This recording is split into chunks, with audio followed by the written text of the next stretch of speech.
Bonjour et bienvenue. Alors imaginez un instant pouvoir recréer ici sur Terre, pas dans l'espace mais dans un labo, les restes d'une étoile qui explose une supernova. Oui, c'est assez fou, mais c'est le principe de l'astrophysique de laboratoire. On s'appuie ici sur une thèse de doctorat, celle de Yanis Benkadoum de l'Institut Polytechnique de Paris. D'accord. Et l'idée de base, c'est quoi exactement? Utiliser des lasers? C'est ça, des lasers parmi les plus puissants du monde en fait, pour créer pendant un temps très très court des conditions complètement extrêmes. Extrême comment?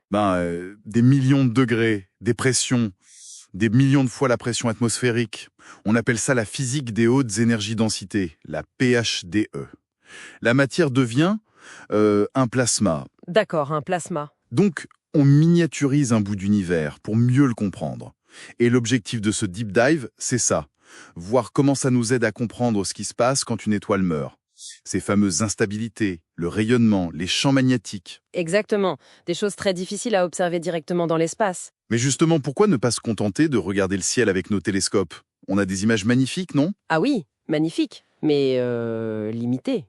Les distances sont folles, les phénomènes prennent des milliers, voire des millions d'années pour évoluer, et puis mesurer précisément un champ magnétique à des années-lumière ou voir la turbulence à toute petite échelle, c'est quasi impossible. Ah, je vois. Alors qu'en labo, on contrôle. On part de conditions connues, on voit le phénomène se dérouler du début à la fin, même si c'est une version réduite et ultra rapide. Et on peut faire des mesures très précises. Prenons un exemple concret alors. Les rémanents de supernova, ces espèces de bulles de gaz qui restent après l'explosion. Qu'est-ce que le labo nous apprend là-dessus, Ati? Alors, ces rémanents, ils évoluent. Au début, l'explosion, l'onde de choc, elle fonce dans le vide, ou presque. Expansion libre. Mais après un certain temps, elle ramassait tellement de gaz interstellaire qu'elle ralentit. C'est la phase de décélération, on l'appelle, la phase de Taylor-Sedol. Et c'est là que ça devient intéressant. Exactement. Parce que là, on a une situation physique particulière. L'éjecta de l'étoile, qui est très chaud et donc plutôt léger, qui pousse devant lui le gaz interstellaire qu'il a accumulé, qui est plus froid et plus dense. Et ce truc-là, un fluide léger qui pousse un fluide lourd en décélérant, c'est instable. Instable comment? Ça fait quoi? Ça crée ce qu'on appelle l'instabilité de Rayleigh-Taylor. Imaginez des doigts du gaz dense qui s'enfonce dans la bulle chaude et légère, ou des sortes de champignons. Ça crée des structures très mélangées, de la turbulence. Et ça, on le voit vraiment dans le ciel. Et surtout, pourquoi c'est important de comprendre ça? Oui, on pense que c'est lié aux filaments qu'on voit dans la nébuleuse du Crabe, par exemple, ou aux points brillants sur l'anneau de la supernova 1987A.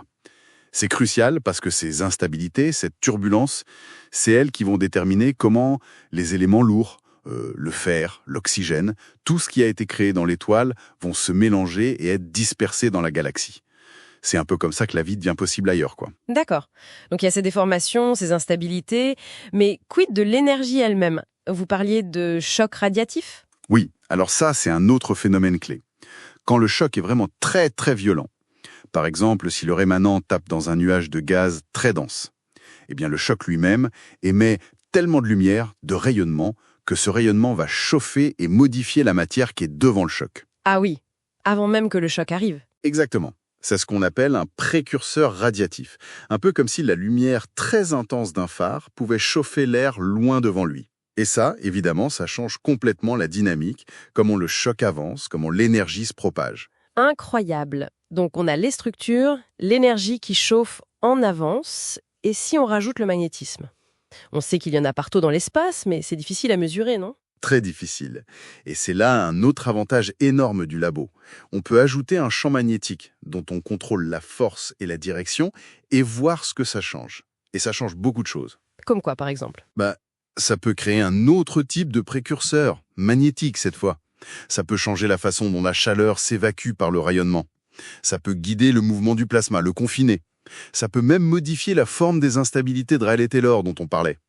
En labo, on peut isoler cet effet. C'est essentiel pour comprendre ensuite les observations où tout est mélangé. J'imagine que pour voir tout ça, en une fraction de seconde, dans ces conditions folles, il faut une technologie assez pointue, hein? Ah oui, carrément. On parle d'installations laser gigantesques, comme le Lully 2000 en France, ou le LMG près de Bordeaux. Il faut aussi des cibles minuscules fabriquées avec une précision extrême. Et puis des outils de diagnostic ultra rapides, souvent basés sur les rayons X, pour prendre des photos de ce qui se passe. Et des simulations aussi, j'imagine. Indispensable. Des simulations numériques très lourdes pour préparer les expériences, savoir où regarder, et ensuite pour interpréter les résultats. C'est vraiment une combinaison de tout ça. Donc si on essaie de résumer un peu, l'idée de l'astrophysique de laboratoire, c'est de prendre ces processus hyper complexes qui se passent dans l'univers, de les isoler, de les recréer en petit, pour comprendre les briques élémentaires. Les instabilités, les chocs, le magnétisme, le rayonnement. C'est ça. C'est tout à fait ça, oui. On décortique pour mieux comprendre le puzzle global. Et ça nous aide à comprendre comment les étoiles massives finissent leur vie, comment elles sèment les éléments chimiques dans l'univers, et même comment leur mort peut déclencher la naissance de nouvelles étoiles. C'est fascinant. Utiliser des lasers surpuissants pour sonder la mort des étoiles. Pour finir ce deep dive, est-ce qu'il y a une idée, une question qui vous reste? Oui, une question assez vertigineuse en fait. Les expériences et les simulations, elles montrent que la turbulence qui naît de ces instabilités dans les rémanentes supernovas, elle peut amplifier énormément des champs magnétiques, même tout petits au départ. C'est l'effet dynamo.